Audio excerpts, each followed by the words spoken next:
All right, welcome back to Arise News. Of course, this is continuous coverage of Nigeria decides the gubernatorial and state House of Assembly elections across the country. News just reaching us, breaking news, says the Independent National Electoral Commission, INEC, has suspended the collation and announcement of elections in parts of Abia and Enugu states. In a statement released, INEC National Commissioner in charge of Information and Voter Education Committee, Festus Okoye, said the commission met on Monday and reviewed the conduct of the governorship and state assembly elections held across the country on Saturday, 18th March 2023, hence the suspension. Wow. Well. Mr. Okuno, you're still with us. Mr. Okuno, Mr. Okuno, you're here with us. That's the statement right there. Yeah. And I guess this, what do you make of this? It's just one development after another. I was expecting that there will be intervention by the Supremo of this election, and that is INEC. Because I spoke with some people. Abia is a town that I understand, especially the Ingwa region. I've traveled within that place. And the conversation I had with him was that 2 days before the election started, that is for this, there was more or less like a deployment of non-state actors in their numbers to Abia. Enugu has also had certain problems for that time, especially the statement issued by Frank Unweke, who mentioned that, there are news making the rounds about how the Ifeanyi Egwuanyi led person, because he will be living, would have to do certain things with manipulation. He said that. It's a public domain for those who perhaps want to double check what I've said here. It is key, therefore, to stay here that if you've traveled around Abia, for instance, Abia looks to me like the worst of the southeastern states. I need to say that. Abia has, I think, the worst unemployment in the country, if I'm not mistaken. We'll check. But I think, you may be close to that reality. Yeah. You need to ask yourself why after Oji Zokalu, Theodore Oji, and now we have Okeze Ikpeazu, then Abia is more or less like, shadow is good because it reflects a portion of yourself. Yeah. Why Abia doesn't exist. Yeah. Even why you want to talk about Ebonyi, by the way, Ebonyi actually has to be one of the two states that produced the former governor that will go to the Senate. 9 wanted to go to the Senate, but only 2 succeeded. It means there was a total rejection of 7 former governors out of 9, which obviously reflects. You need to ask yourself, what Okeze Ikpeazu did such that they did not even vote him enough to go to the Senate? You have to ask. There are times when we're doing pointers, we need to point to some of these things to understand what is going on. Enugu is another one. And I have to say here that people have come to terms with their reality. A situation where people have rounded off 8 years and they still want to continue getting the benefits of offices, whereas they are leaving their people impoverished. In fact, there was a report I read where they said only those in government close to the governor of Abia State are rich, that Abia is actually on its knee with poverty. And I need to say this. Anybody who didn't do what would make him or her merit being voted for or make your party come back to power obviously has done something wrong. And that is why at times when we talk about leadership, it is key to understand that winning people over takes certain ingredients in proper proportions to cook the meal of being followed. And it is the reason people have remained, for instance, in the U.S. Senate, some people 20 years. Joe Biden was there for how many years before he became the president of the country? As much as some people had issues with some of the policies he supported, but you don't stay in the Senate, you don't stay as a lawmaker in an advanced democracy that long if you are not going back to your people. And I need to say that is coming home.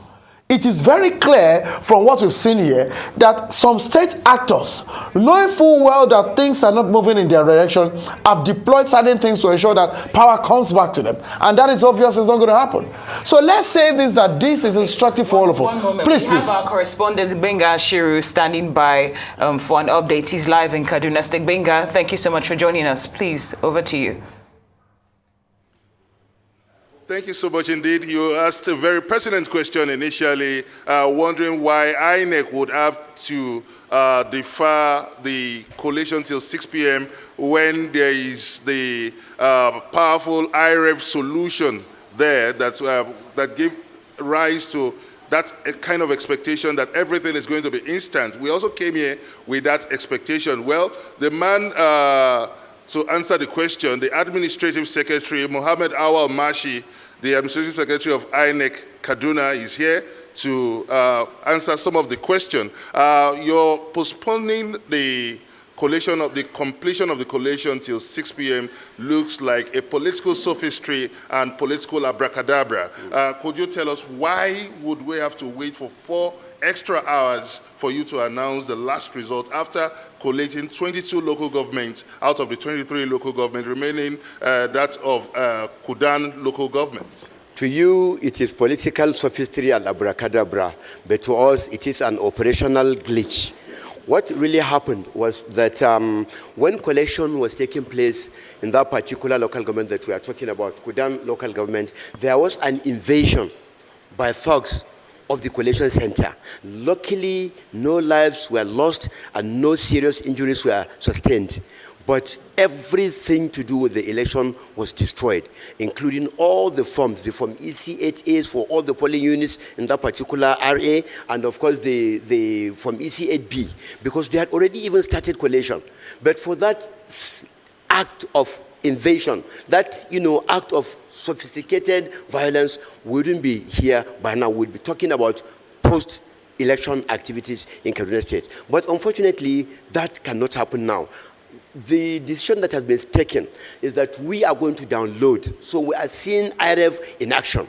That is the wisdom behind why the commission... Let's get you clear. Yeah. You're talking about Kudan local government area, and you said there was invasion of thugs in one of the RAs where the election, where the collation was taking place. And there was tearing up of all the forms.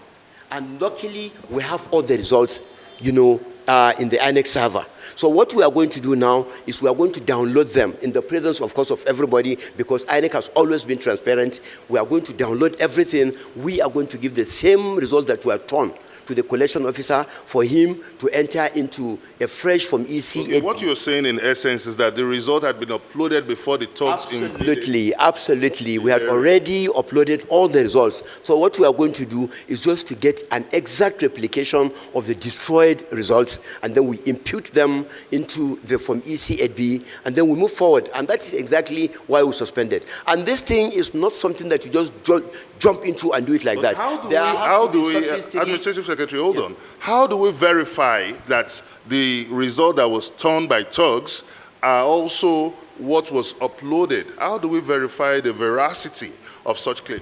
Because very simply, immediately after the results were declared at the polling units, we snapped the results and then we uploaded them. And like I said, it's going to be a very, very transparent thing. Everybody is invited during the downloading. So definitely, it is the same result that is coming. No alteration whatsoever. Okay, I think at this point we'll have to take you by your word, and I hope that by 6 o'clock, even though that's a bit of a sad commentary, but I think it's better to get it right. Unless you want to push me into doing what is not proper. For us to do the proper thing, we need the proper time, and the proper time is for us to have some hours to do the downloading. We had to put into consideration a lot of things. There is the issue of probably service by the network providers. There is also the need for us to ensure that the collation officer, who incidentally is not a professional election administrator, we have to guide him into ensuring that he does the proper thing by entering the proper things into the proper forms at the proper time. So, my brother, it's not the time that we should look at, but the quality of the job that we are going to do.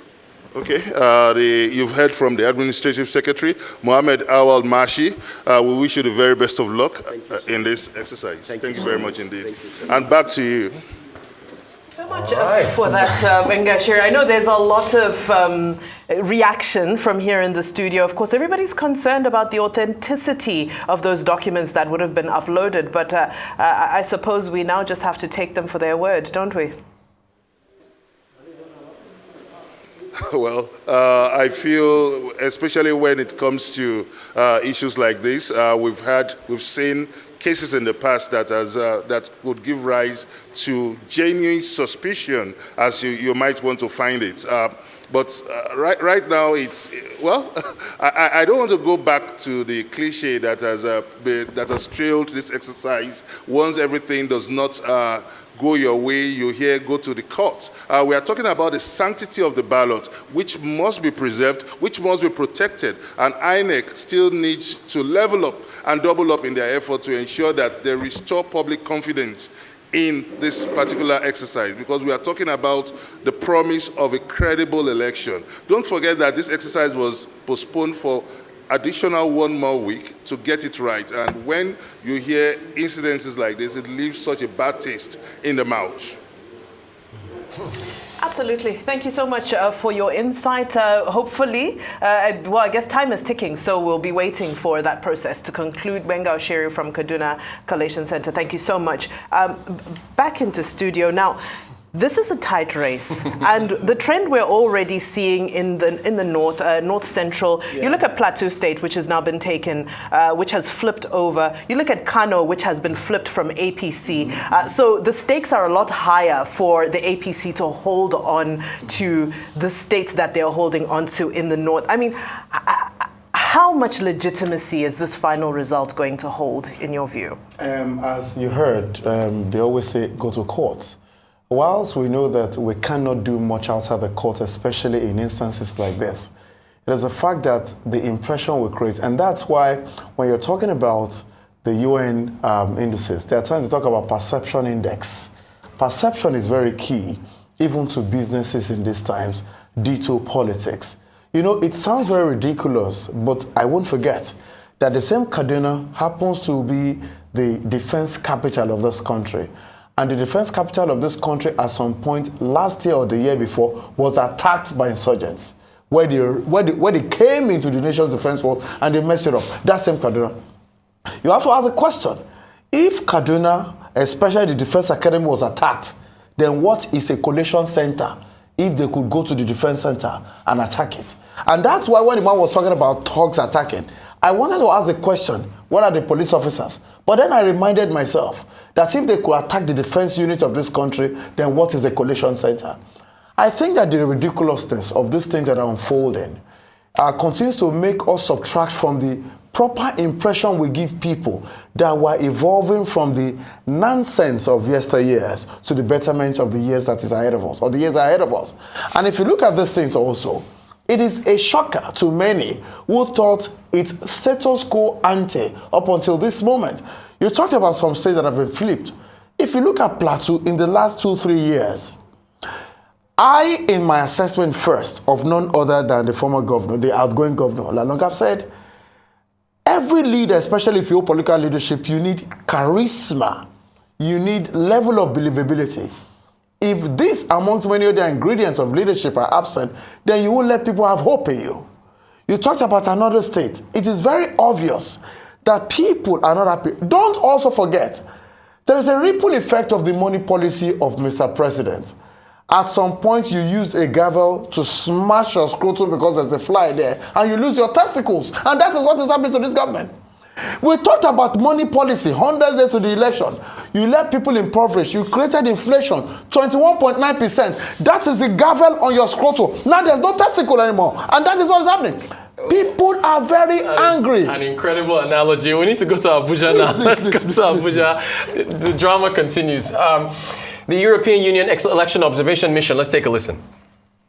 Observers noted that most polling units opened on time, with materials present and election officials ready to serve the voter. However, there was less pressure on INEC operations throughout the day, owing to a dismal level of voter participation. Vote buying, also directly observed by EU EOM observers, further detracted from an appropriate conduct of the election in many places. The use of election technology was more efficient this time around. By midday yesterday, gubernatorial race results forms available online range from 62 to 97%, depending on the state. A notable change if compared to the 25th of February election, when more than a quarter of presidential result forms were still missing at the declaration of the results on the 1st of March. Some 11,000 candidates competed in the state elections, among whom only a bare 10% were women. Notably, lead political parties fielded only 2 female candidates for highly prized governor seats. It demonstrates a clear underrepresentation of women in political life. Most importantly, it also shows the lack of internal party policies to support and promote inclusion of women.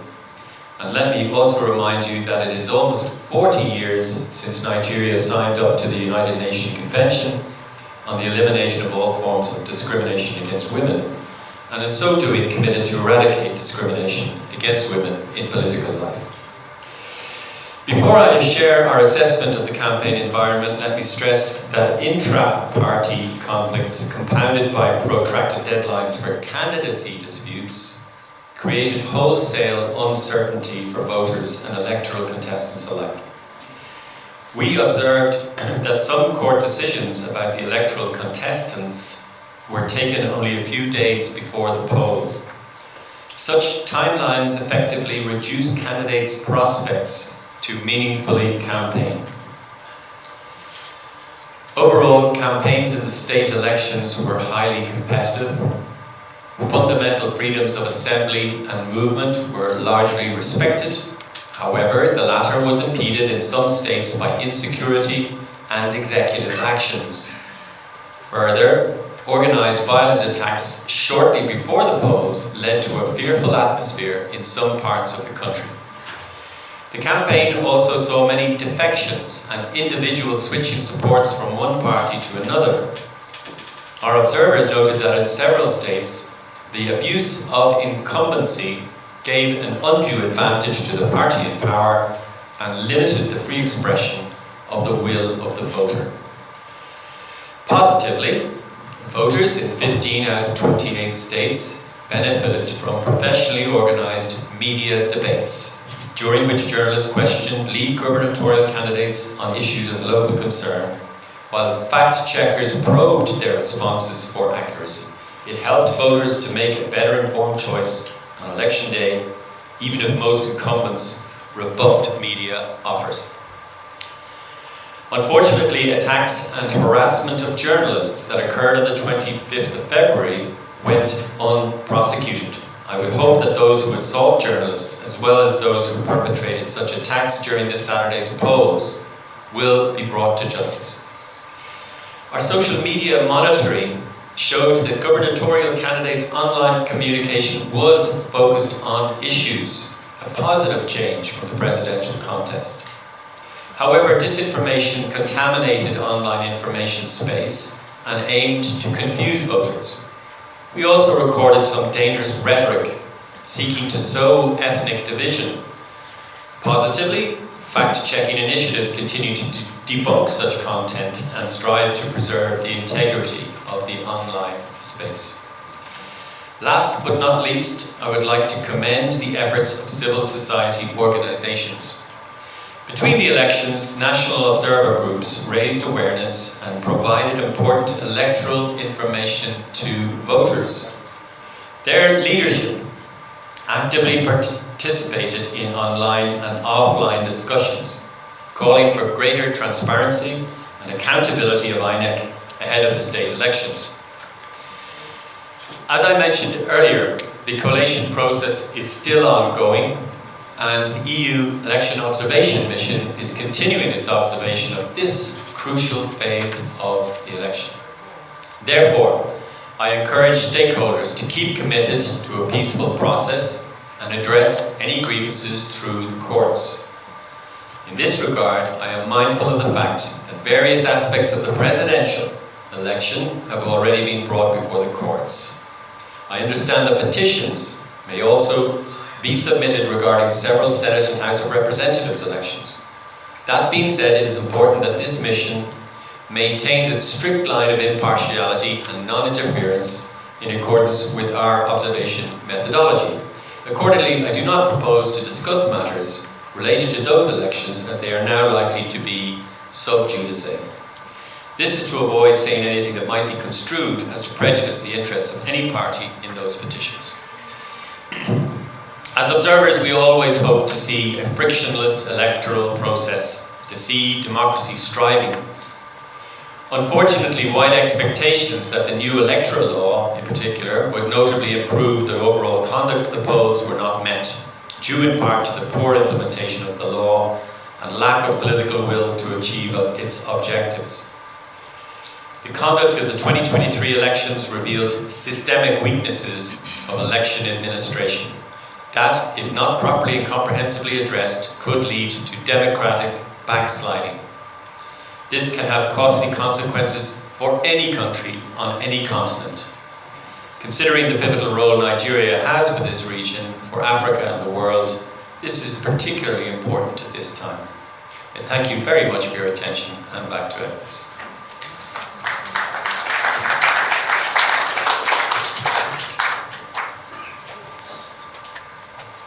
Thank you very much, Chief Observer. So now we are opening the floor for questions from the media. If you have any question, please wait for the microphone and introduce yourself and the media you're representing.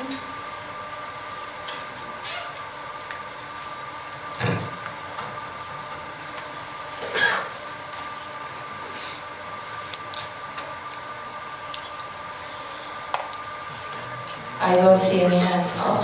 Oh yeah, we get it. This gentleman here. Side of the house. Please permit me to sit down because of the cameras behind. So my name is Frank Gregory. I'm a reporter with Chinese TV. I would like to ask one question. I know that in September, before the commencement of the election, the EU promised that the mission will be pledging over 30 million euros for the conduct of credible elections in Nigeria. The presidential and national assembly election is gone. The governorship and state assembly election is winding down. I would like to ask, from what you have observed so far, are you getting value for your money? The money you spend for this process? I would like to ask that. The second question, what will the EU be doing for those who so far are supported also, who caused some infractions on the electoral process? At the end of the day, what will you be doing as a penalty to them? Thank you. Thank you very much for that question. I think it's important at this point to draw a distinction between this mission and the European Union delegation. So we do represent the European Union together, but we are two separate entities.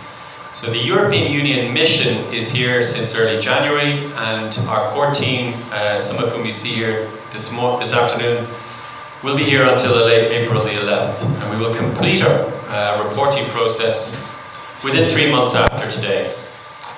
And we will provide a final report with conclusions and recommendations. What you were describing in terms of EU investment in the democratic and governance process here in Nigeria is outside of our mandate. Nevertheless, it is important for us to be impactful, and that the work we do is useful for Nigerians in particular. And in our engagement with political participants, but also especially with CSOs, civil society organizations, we have been reminded that the European Union's reports arising from these electoral processes have value and meaning. And we also carried out a follow-up mission from the last presidential elections in 2019, just a year ago. And we were able to identify progress that was made against some of the recommendations from 2019. So naturally there is some disappointment about the events over the last 3 or 4 weeks, but we will commit fully. This is why we have such a team of experts, why we're here for the long haul, why we've been here throughout the process, not just for election days itself, because we are committed to Nigerian democracy on behalf of the people of Nigeria. In relation to the infractions that you mentioned, again, I'm sorry to say that it's outside of our mandate to talk about the way in which investigations should take place or prosecutions should follow, indeed convictions. And these are a matter for the criminal authorities. And as I mentioned before, we would encourage anybody with a grievance or who has evidence in relation to a grievance to share that with the appropriate legal authorities and to pursue those grievances in the appropriate legal channels. Thank you.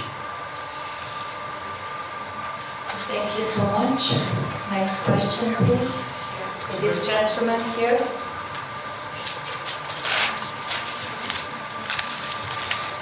Good afternoon.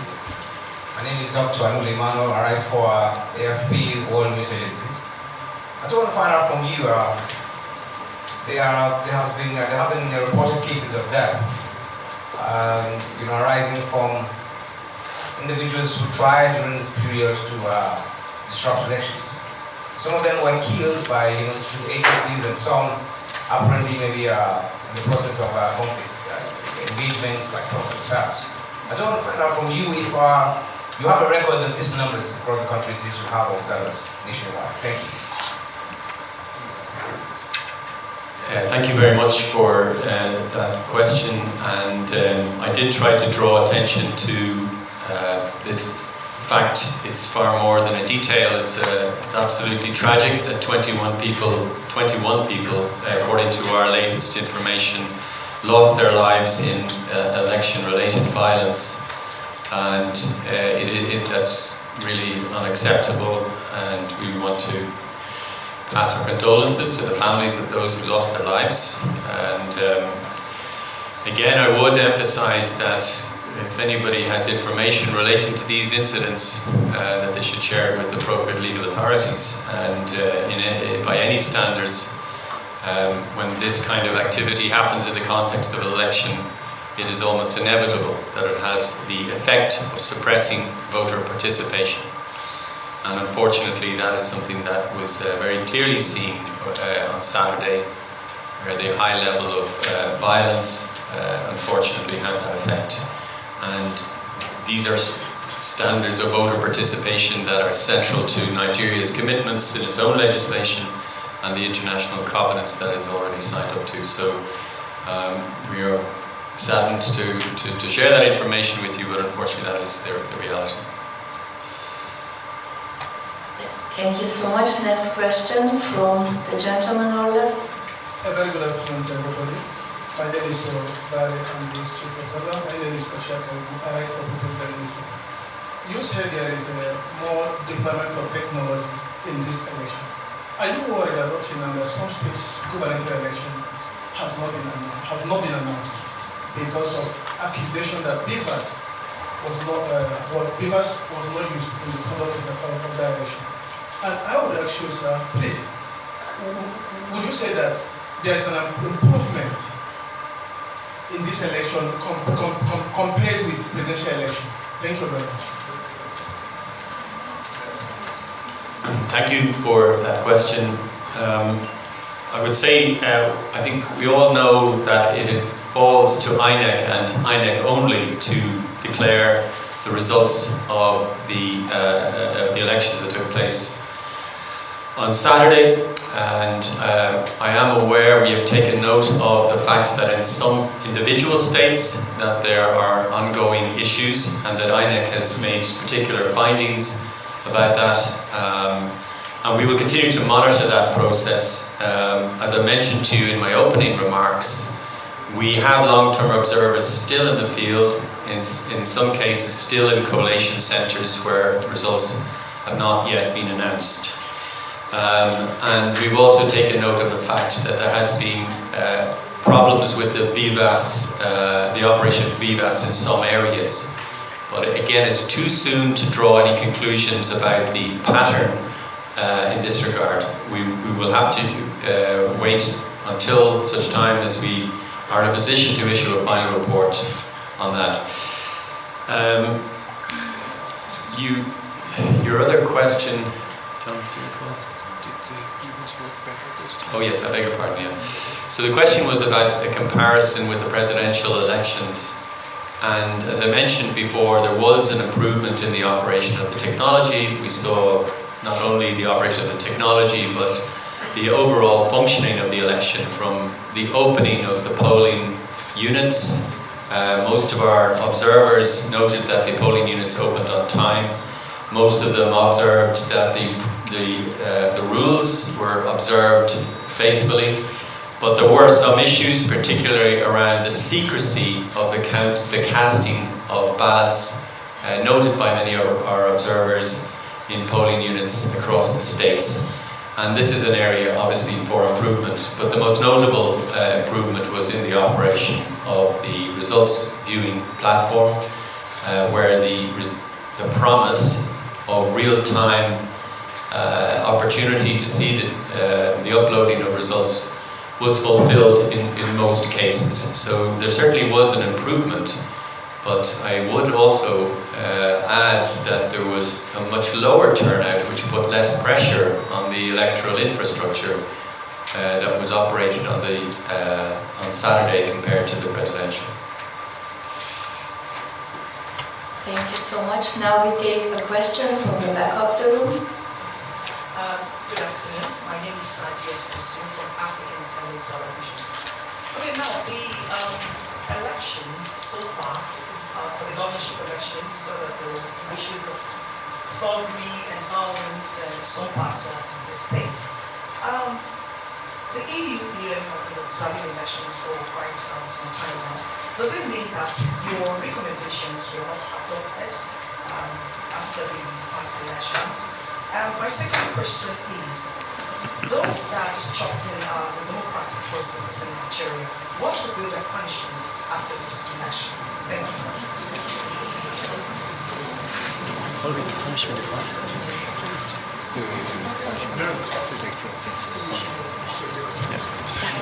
Thank you very much. As I mentioned before, our election observation mission follows a very specific methodology, and this is the 7th election since the restoration of democracy in 1999 that the European Union has covered. And you're right to say that there has been widespread evidence of thuggery, of intimidation and political violence during the course of the elections that took place on Saturday. This doesn't in any way undermine our commitment as a mission to deepening the roots of democracy in Africa. We'll never turn our back on that mission. And we are honoured to be here to, at the invitation of INEC, and with the cooperation of all of the authorities, and with the enthusiasm, by the way, of civil society and political participants. We will never turn our back on that mission. We take that very seriously. I did refer in my opening comments to the danger of democratic backsliding, and I think that is something that all of us want to avoid seeing happening. But if we were to simply pull up our tent and walk away, I think that's not something anybody would like to see us do. So we are committed for this, not only for this mission, but for the future, and we will continue to work towards those ends. Thank you.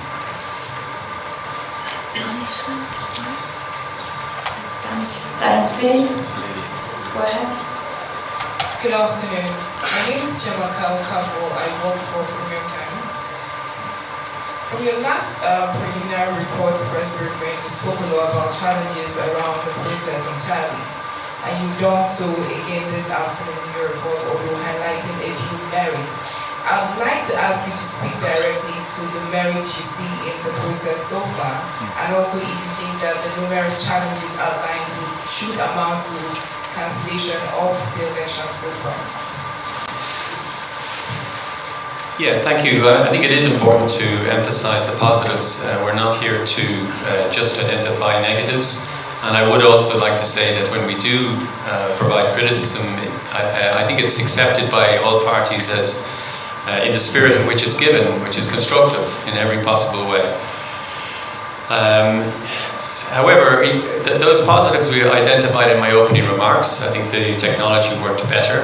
I think that there was much better focus on issues as opposed to party disputes, which was a characteristic of the presidential election and that we drew attention to. We think that the social media debate was well moderated in terms of trying to identify disinformation and fact-checking. And there was, we thought, movement and assembly of candidates was, broadly speaking, very positive, and we want to draw attention to that. It's really important that we emphasize those things.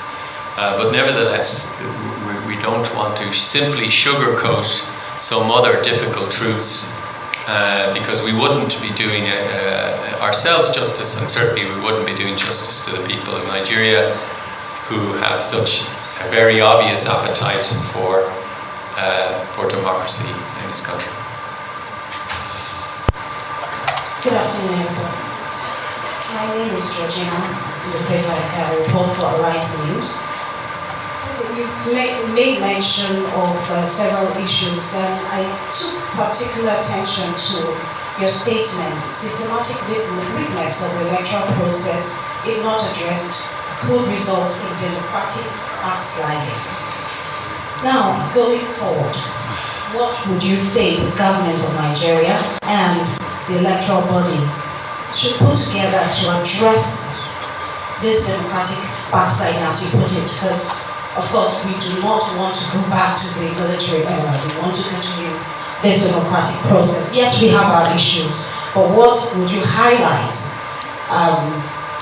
as factors that the electoral body should put together to address this, as well as the government? Remember, we saw ethnic sentiments being whipped up in certain states in the country, and Nigeria is one state, one country rather, and we would want to remain as one. Thank you. Well, thank you for drawing attention to that comment at the end of my speech. And it is a worry, and it's, by the way, it's unfortunately something that's happening across the world. So we have to take this very seriously. All of those of us who are dedicated to democracy and aren't complacent about it, it's important that we identify shortcomings when they happen and have honest and robust conversations about it when we fall short of the standards that we set ourselves. And we will make conclusions and recommendations in due course. But I don't want to avoid your question. I think it's important that I remind you that when we do these missions, we try to test the process against the criteria that are internationally accepted, particularly inclusivity and transparency. And unfortunately, some of the technology, particularly the presidential, was not adequate to its intentions and objectives, and this offended against the principles of transparency. And also the security problems that were experienced on Saturday make it very difficult for people to participate in these elections, and therefore reduces inclusivity and the capacity of people to exercise their democratic right to choose the government, and disenfranchises so many people. So I would draw attention to those two factors.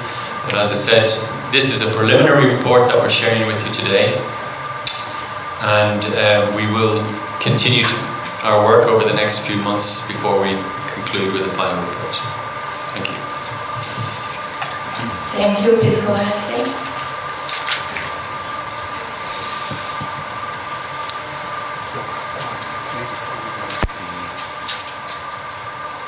Good afternoon. My name is Maureen Cole from Nigeria. The objective of the European Union Observation Mission is to observe basically and advise. So in the case where you observe and advise as a Nigerian government to adhere to some of the observations you've seen in the process, and such is not captured or reflected in the election year, what do you do?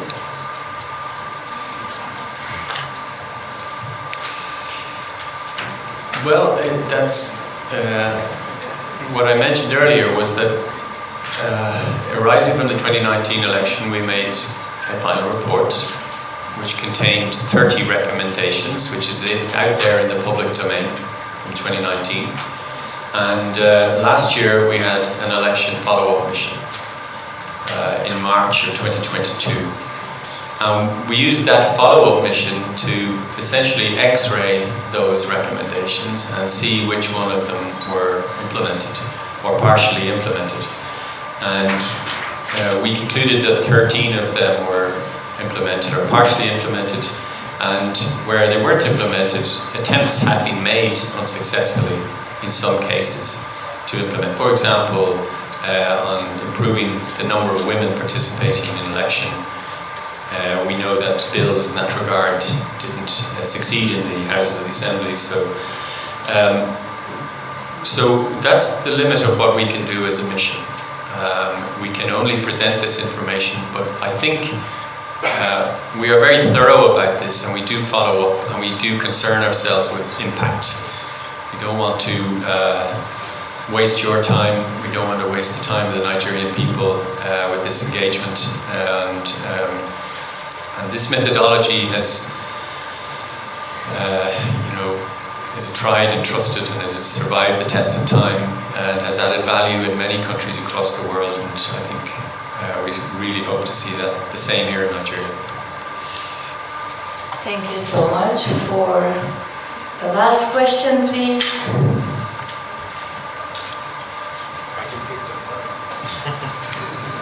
Jake. Yeah. Well, thank you. I took time to listen to the very succinct presentation, and I did hear your comment about the inclusion of women, which is a good thing, but I don't think I heard about the inclusion of persons with disability, and I know that you did mention that in the first report from the presidential election. Did you monitor inclusion of persons with disability in this particular process, knowing fully well that we had 34 persons who contested various levels of election, and I'm glad that at least one person won, and won as a governor. Did you monitor that process? Thank you. Yes, indeed we did, and thanks for drawing attention to the fact that we covered this in the first preliminary statement, and we also covered it in this preliminary statement, which you see on page 9 of the report, where we note that CSOs in several states expressed a high level of dissatisfaction with efforts at inclusivity, and ahead of the poll on Saturday, we noted limited evidence of efforts to enhance participation of persons with disability. They were able to, as you know, participate in trainings for ad hoc staff. Very few are actually selected to serve. So again, it will feed into the overall conclusions and recommendations, and with your cooperation, we will continue to consult with your organizations as we come to the final report. Thank you. Thank you. So I believe we answered all the questions from the media, and then with this we're going to conclude this press conference. As our chief observer mentioned, please remember that the mission will return to Nigeria, and now it's continuing its activities, observing the process until the very end. Then the mission will return in about approximately 2 months after this time. It will present its comprehensive final report, which will include its detailed findings of the entire electoral process and recommendations for future elections and for the issues identified. You can find our preliminary statement and press release, an official printed copy, on your way out at our reception desk and also on our website. So once again, thank you very much for your interest in our press conference and in our findings. And the press conference ends now. Thank you. Thanks, Agnes. Was it okay? Yeah, so it was great. You would do the interviews from here? What did you think about the So the media, of course. Yes. So you release in the street also? Yes, yeah. Yes, we're going for email. The EU election observation mission to Nigeria. Yes, indeed. Of course, Kunu is still with us, reviewing what we've just heard. There's a summary, of course, of what was talked about. Low participation. Yes. Yeah, so there is systemic disruption in the electoral administration. You still talked about low female participation in elections. Yeah. The violence disrupting elections. I mean, so essentially, in your view, the EU observation, they've just basically repeated what we've all seen. Well, can you quickly talk about this low female participation in elections? Because he did say, abuse of incumbency in some states, where it says the ruling parties use their incumbency to their advantage, to the disadvantage of the voter. Then they did talk about the positive debates. I think it said 15 out of the 28 states, the debates focused on issues. And then there was some online disinformation. But can you talk about the low level of female participation? Because Nigeria signed on to, I think, was it the United Nations? Affirmation. The affirmation. Affirmation, yeah. But the parties are not, we don't have any female... I know that the ruling party actually had certain things that were waived for women so that they can participate, and I know the same thing happens for other parties. But you see, they've said it that power is not served a la carte, irrespective of your gender. And what we need to do is to push for more sensitization that a female can also participate in the process as well as a male on equal levels, because what is expected that you do through the process before you emerge from an aspirant to a candidate is the same for both sexes. But that being said, what about the climate where this woman actually participate? Because it is very key. If, for instance, somebody is enthusiastic about participating in an election and the surrounding circumstances, okay, please. We have to run to the Delta State. It's all happening today, Mr. Kunu. Jemima Boloko is there. I think we heard. Jemima, was there, she's on ground in Delta State. Tear gas in Asaba. Can you bring us up to speed on what's going on as the counting continues in Delta State?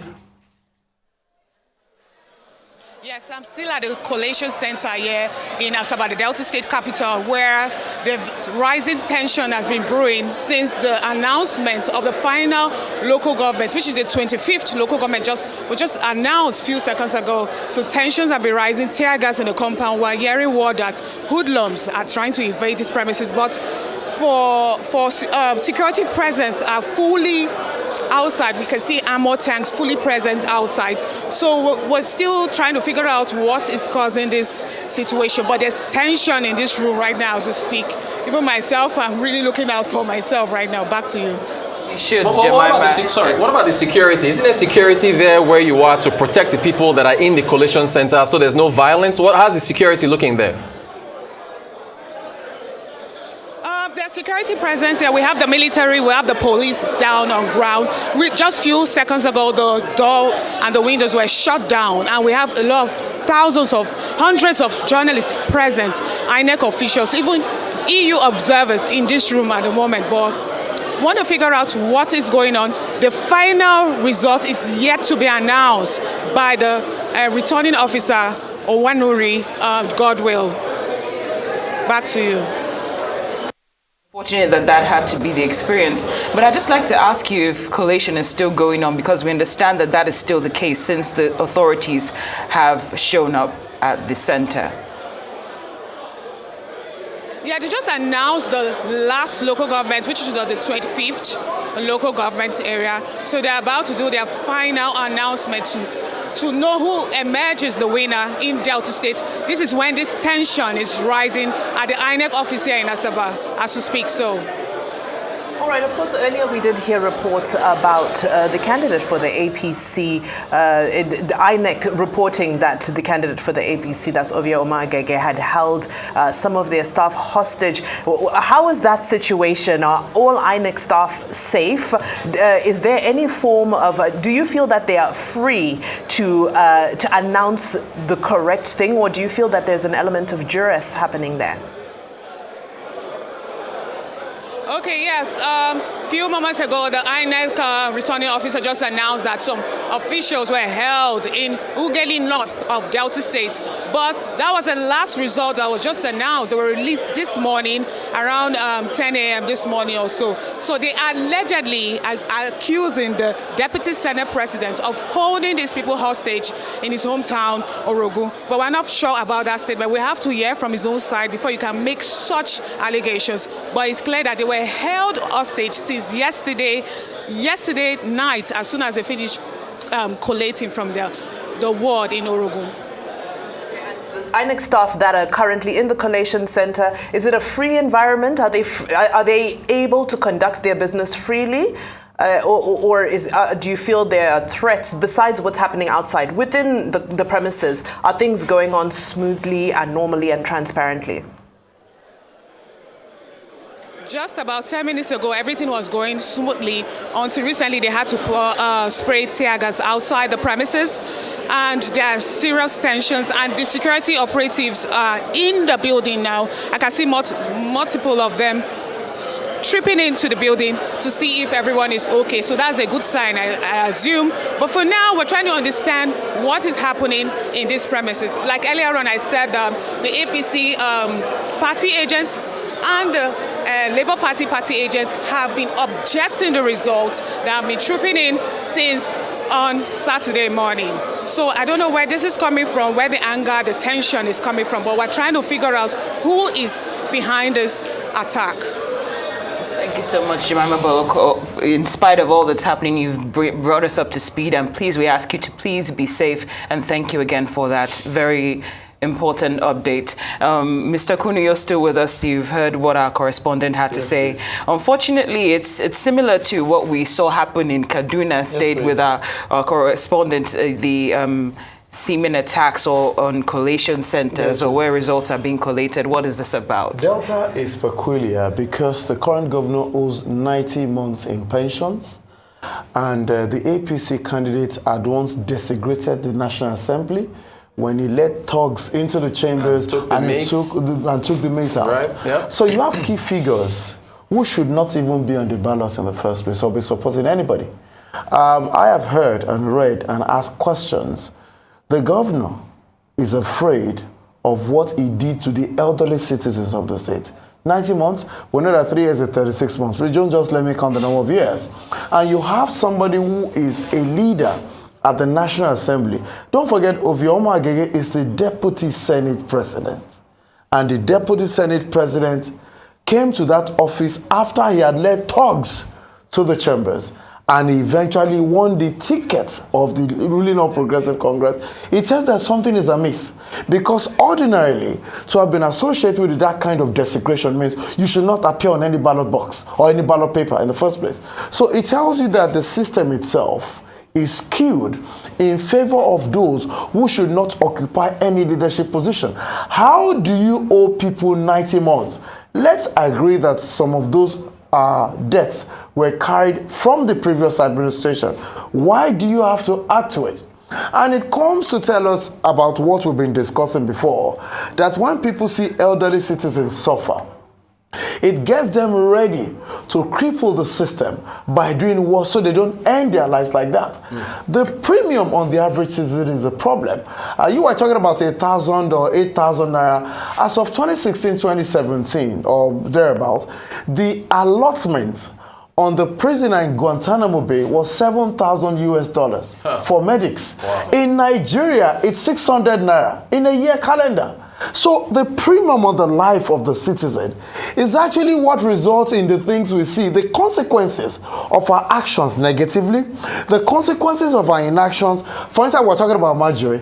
The army of children whose parents are not known, who cannot be accounted for, are going to eventually become the problem. So if you look at what is happening there, the people causing the problem come from certain homes, but they have been indoctrinated, acculturated to embrace violence in favor of people who should never occupy office. Adini Kunu, public policy analyst. I want to say thank you. The time with you has been phenomenal, fantastic, robust. Yes. We've really enjoyed this one, but you know, we have to keep up with things as they happen. Let's cross over to River State, to the Collation Center. Let's find out the latest from there. One beautiful thing is that the APC is very well informed too, that he has also checked the IRA and he has also seen those mutilations. These are some documents that will call for review of the election process. Mr. Returning Officer. Yes, sir.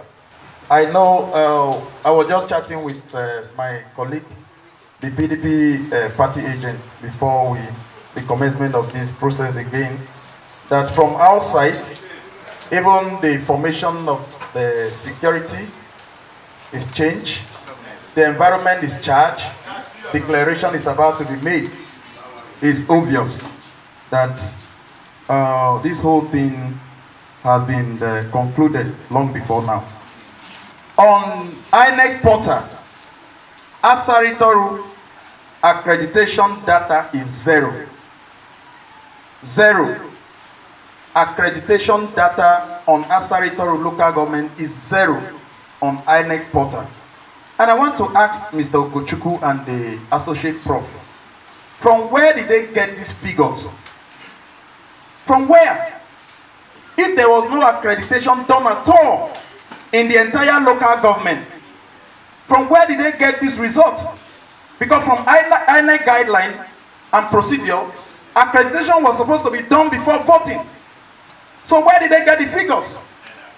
Where? I think I learned that there are results already in the IRS. I am talking of accreditation, not the concocted thing they snap with beavers. Where is the data that they use in accrediting voters in Asaritoru? It's 0 on the portal. 0. I can bring it to you. Look at it. 0. Thank you very much. The challenges are the same here in Rivers State. I'm very, very impressed and must say that there are avenues for the, how do we call this kind of this. Thank you very much. Thank you. Yeah. So, collation officer, please let's see the results. Submit the results. Change off.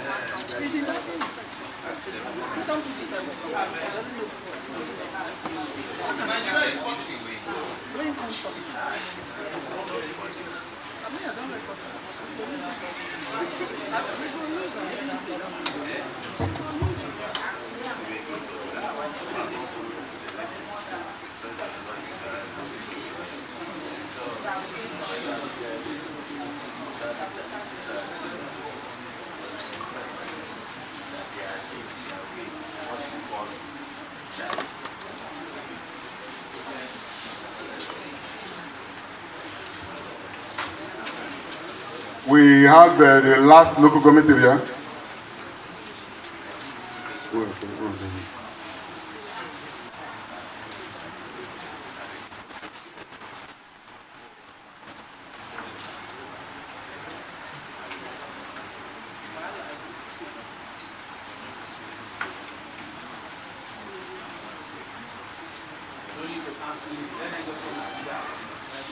I've been informed that Ahoda West, they had some challenges, but I think there's a directive from the headquarters that they should be able to put all their documentation together and they do collation. So at the moment, we'll close the collation center adjourned till 5 p.m. please. Thank you.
see your people.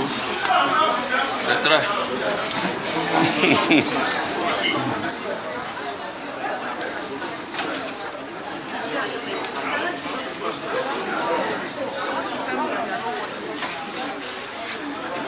Who will you find?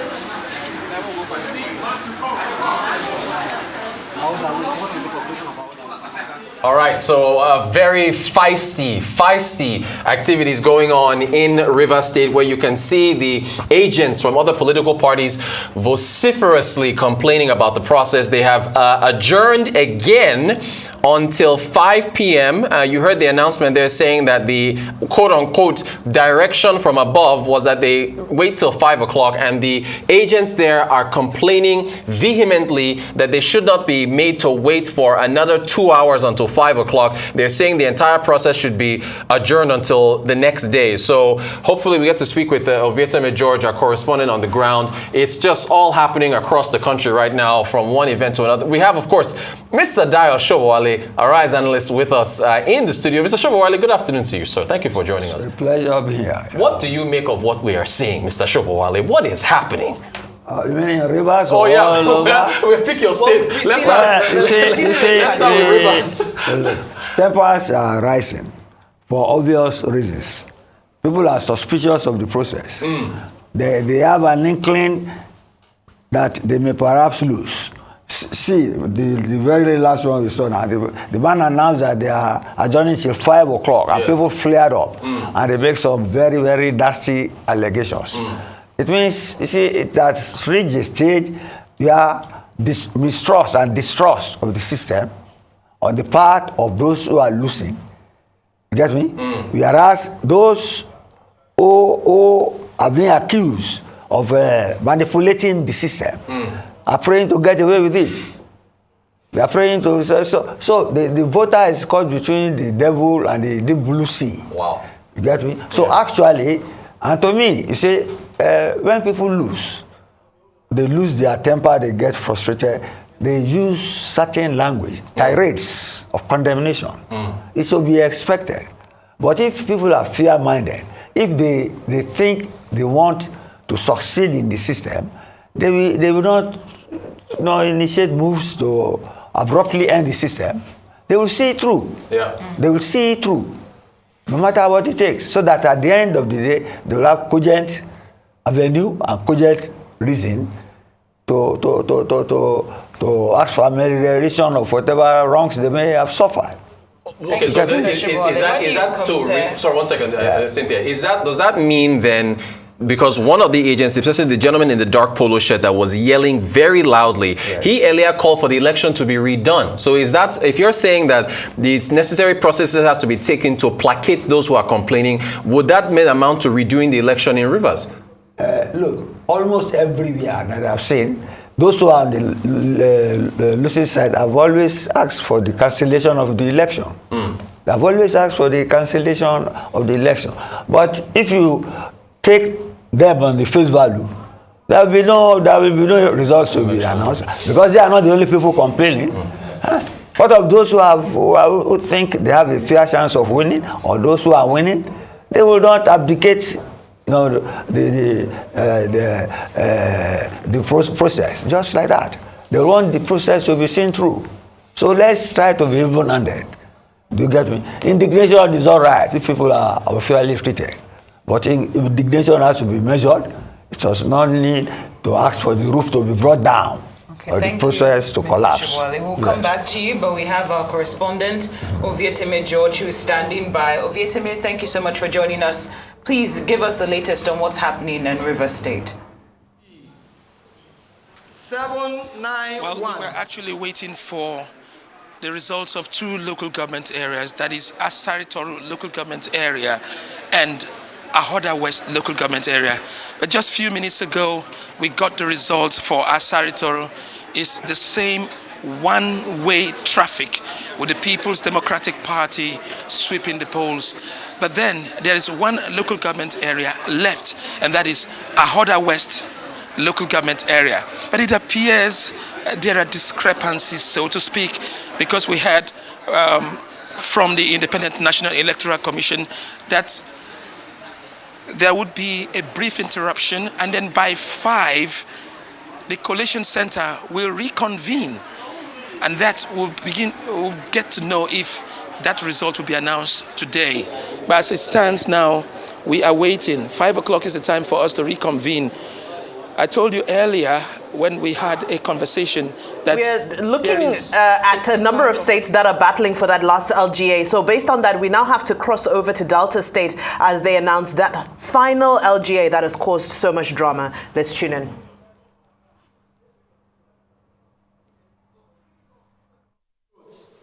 One, 5, 3, 8, 4.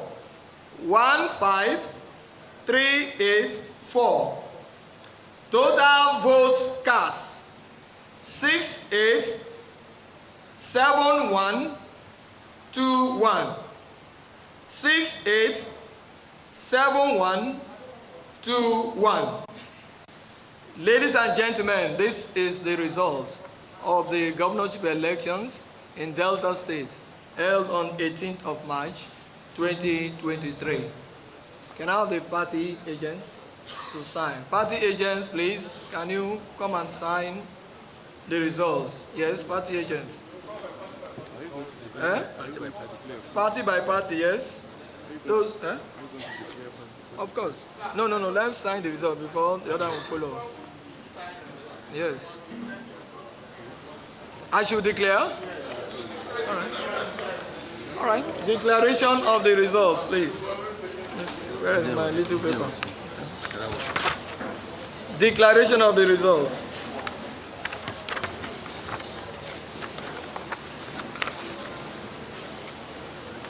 I, Professor Onare Abraham Georgewell, hereby certify that I am the returning officer for the 2023 Delta State governorship election held on the 18th day of March 2023.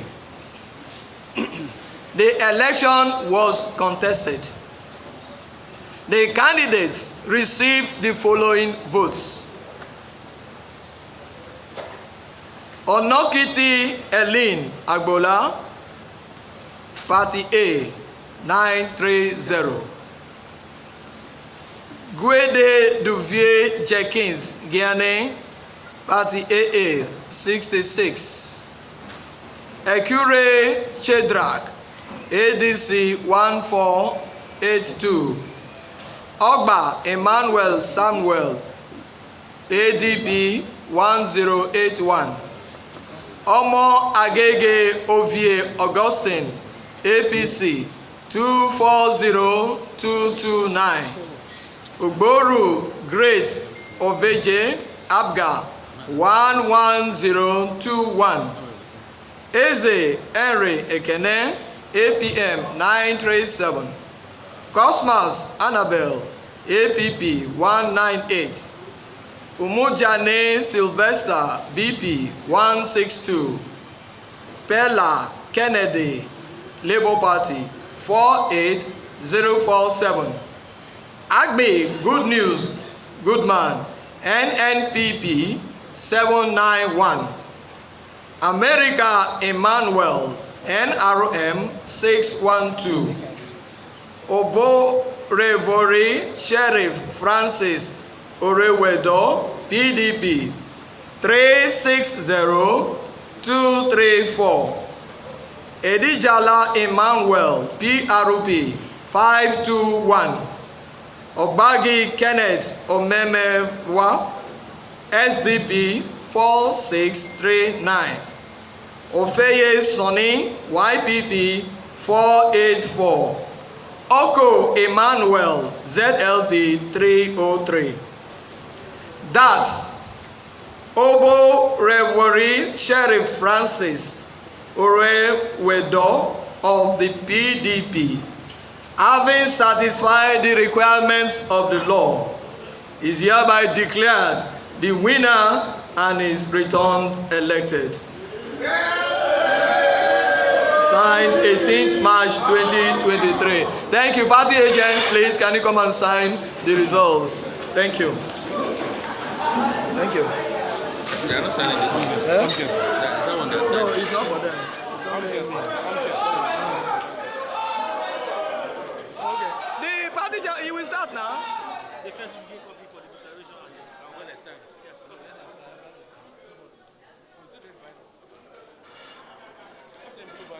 Okay, blue biro, yeah. The one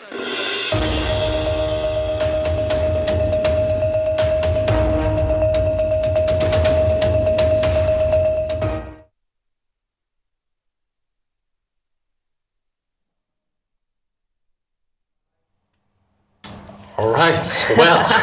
Well, you've just heard that live from Delta State. The candidate of the PDP, that's Honorable Sheriff Oborevwori, has been declared the winner, governor-elect of Delta State, with 360,324 votes. Coming in second is the Deputy Speaker of the Senate, that's Senator Ovie Omoagege, with 240,229 votes. Very, very keenly contested. Mr. Shobowale, let's bring you into this conversation, because this was a tight race, and a lot of analysts had predicted Omoagege's victory. So what's your take on what has transpired? Well, it shows that maybe they overblew the chances of Omoagege. Because as you can see, the PDP has a very robust, ample majority, 360 to 240,000. I mean, it's a clear majority. And you can see that people, unlike other polling, collation centers, there is some peace here now, because it seems everybody knew before who will win.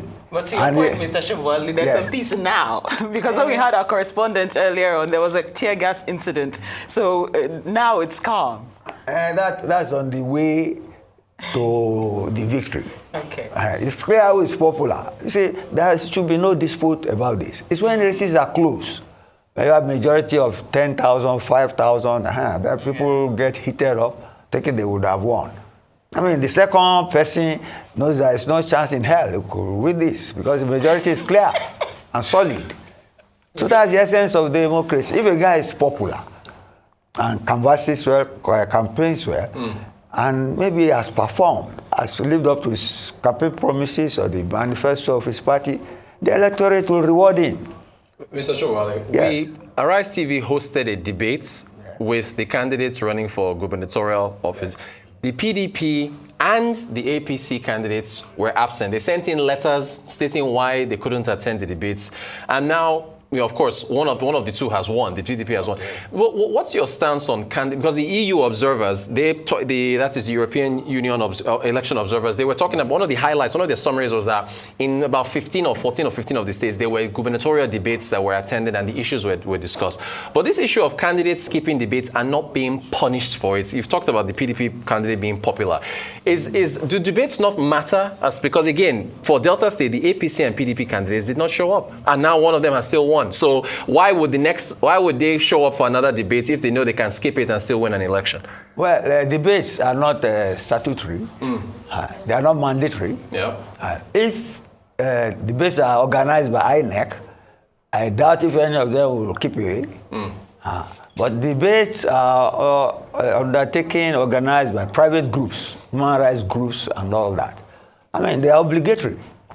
You get me? Some people may feel like, maybe I think it was Tinubu who refused to attend some, because he said he has this campaign schedule spread over the nation. Yeah. Right? But I think towards the end he attended the very last one. Now, not recently, the NESG, but the very well, it's a matter of availability of time. You get me? And the schedule. And the importance they are attached to the debate. You see, and if the debating is your strong point, you'll be the first to ask for a debate. You want to drag everybody to it. But if you are a taciturn person, but you have your own way of wooing voters, you don't want to be disgraced at a debate.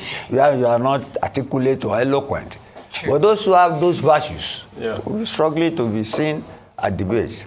I think it's a matter of people knowing your strength or your own weakness and making the best of your strength. Well said. Yes. I just like to do a bit of comparison, Mr. Shibwale. When we saw what happened, in Delta and Kaduna State, where there was in Kaduna State there was an attempt, to an invasion basically by thugs who snatched some of the material. That's basically halted the collation process there. In Delta, the tear gas incident slowed things down.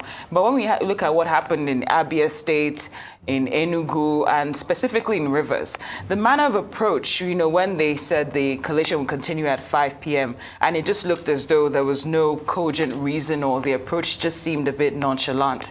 I just wondering if you could compare the approaches that the INEC representatives used in those collation centers. Yes, I think you must commend the INEC people in Kaduna, areas where there have been threats of violence. Yes. It means they are determined to see the thing through. You see, those who try to use violence to stampede the election officers into cancellation or fleeing or abandoning the electoral process, they are blackmailers. It's like a thief stealing in the night. If the owner of the house wakes up, the thief will, and the owner of the house has ammunition to defend himself, the thief will bolt. And that will be the end of the confusion. I think those INEC officials and the security people who stood their ground and did not run should be commended for their courage and their zeal. Unlike, I think it was in Sokoto State, when INEC officials said because the resident commissioner, was high-handed, all of them did not come to the voting, so they had to abandon the election in the area. That is not patriotic. That's not responsible. People should be diligent and be committed to their job. After all, they are paid salaries. And if they are given adequate, sufficient protection, there is no reason why they should abandon their responsibility and put the entire nation's electoral process in jeopardy.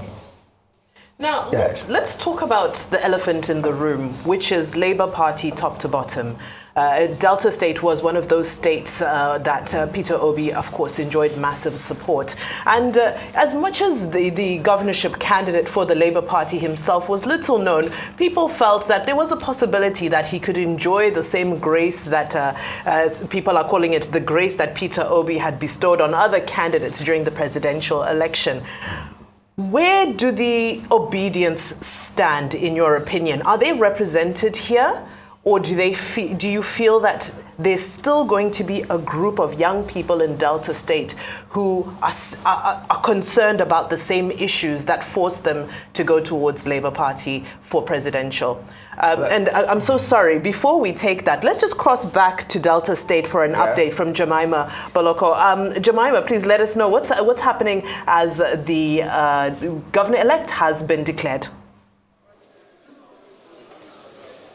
Okay, yeah, the returning officer has just announced the results, which making Sheriff Oborowori the winner of this exercise. So I have here one of the person who has been opposing the results since yesterday, who is the party agent for the APC, to give us a sight of what was really going on. Sir, can you tell us your name and tell us, I saw you yesterday, you were opposing so many results. What is the situation on ground now? Okay, my name is Efe Duku. I'm here representing my party, the All Progressives Congress. Yesterday, we did raise objections under the Act as provided under Section 64(6). Every objection we raised to the results yesterday was predicated on that provision of the law. We did so primarily because the BVAS was bypassed in so many places, and the BVAS is the basis for credible election. If they bypass the BVAS to the advantage of the PDP and its candidate, then we have a duty to raise it here. And under the law gives the returning officer 4 things to do. Those 4 steps he ought to take, he did assure us yesterday that he was going to look at them. we should put our oral submissions in writing. We did so. But today, he took the position of a litigant, so to say, because he was the one defending the infractions that we had alleged that the PDP committed. And as a result of that, he had gone to declare the result without complying with the mandatory provisions of the Electoral Act, which says that when we raise dispute, he as a matter of necessity, because it does not give him any discretion. The word used in the Electoral Act is shall, that the returning officer shall, which means that he has no discretion to exercise. But today he chose to exercise discretion. Now, we are not pleased with that, but the results have been declared. Our position is let Deltans maintain the peace. There should not be any reason for anyone to breach the peace, because the security and welfare of our people matters to us. The law provides appropriate avenues for us to ventilate our anger or our displeasure with what the returning officer, the REC, and other people in this commission in Delta State have done. But we ask our people to maintain the peace, because we know that what they did here today is a joke. It will be set aside by the appropriate forum. Thank you. There have been some allegations made to your principal stating that he held a hostage of the INEC officials in Ughelli North as of yesterday. How true is that? And what are the next steps for APC? Are you guys going to take it to the courts, or are you going to call Sheriff Oborori and send your congratulatory message? Okay, my tone is clear, but let me quickly speak to that allegation. You see, the people who stood up here to make that allegation were asked to document it. They did not do so because they know they only stood up to impugn the personality, the person of the DSP. That is unfortunate. You don't take politics that far. You cannot say that the number 5 elected citizen of the country kidnapped people when indeed he has been the one taking proper steps to ensure the safety of INEC officials, not just in his local government, but across the land. The way I'm speaking to you now, do we look like people who countenance violence? That is not our style. So on the steps that will be taken, I cannot speak for the party. The party will take an appropriate step. Thank you. Thank you, sir. Just a moment. We have the PDP party chairman right beside me. I know you're all smiles. You just heard the results. Can you tell us, was this a free and fair process?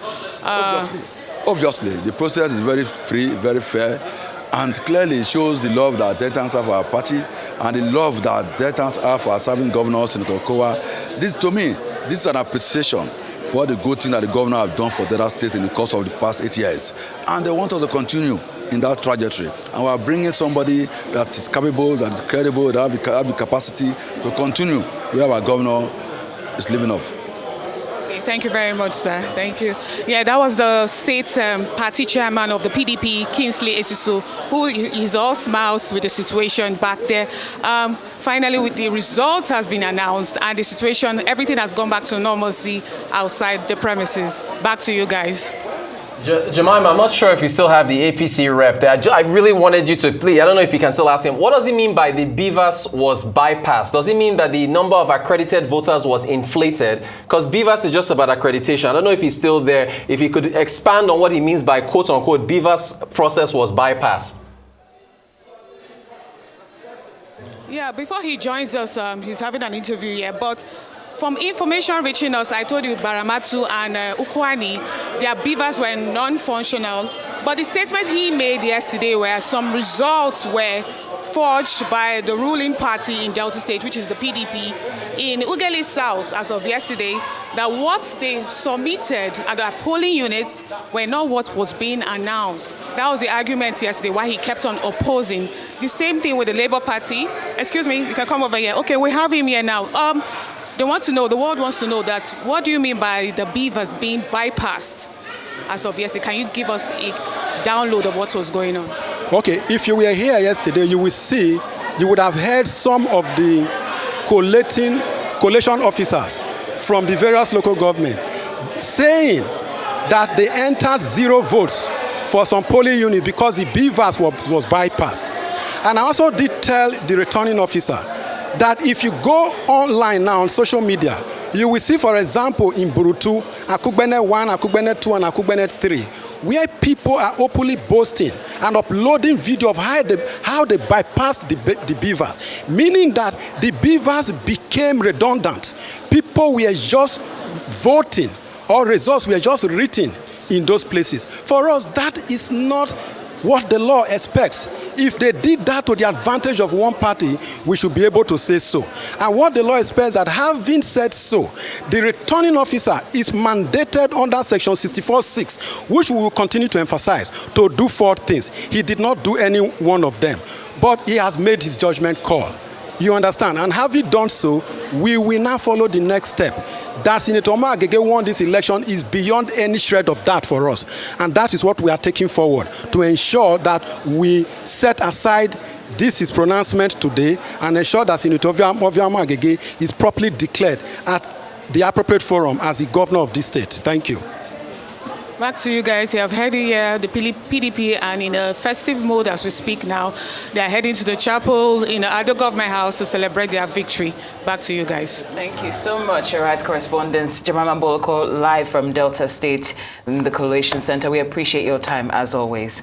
We still have in studio with us Arise analyst Mr. Dayo Shobowale. Mr. Shobowale, I'm really keen on hearing your take. I'm keen to talk to you. So please, you see, this Delta election, after all the tirades and vehemence on violence and disenfranchisement all over the nation, this is a good PR piece on our own election. The party that lost, the spokesman, made allegations of irregularities. But he said they are not going to be violent, they will seek redress at the appropriate quarters. This is a proud, this Delta election, the way it was announced, the way people have reacted, is a good example of how we have conducted our election. These are the sort of things the EU people should come and see. Because it's even almost better than what happens in some European nations. See the quality of language, see the delivery of the complaint. You get me? And see the dignified indignation and the confidence to seek redress at the appropriate quarters at the appropriate time. That is a good piece for us to showcase our election. Instead of, we are highlighting people breaking heads, people stabbing each other. This is I'm proud of the way this has been conducted. Yes, that's my take. So it means that after all that every cloud has a silver lining. So it's just you can't just throw an entire election into the bush because some people are violent. Elections have been conducted. All right, Mr. Shobowale, thank you so much.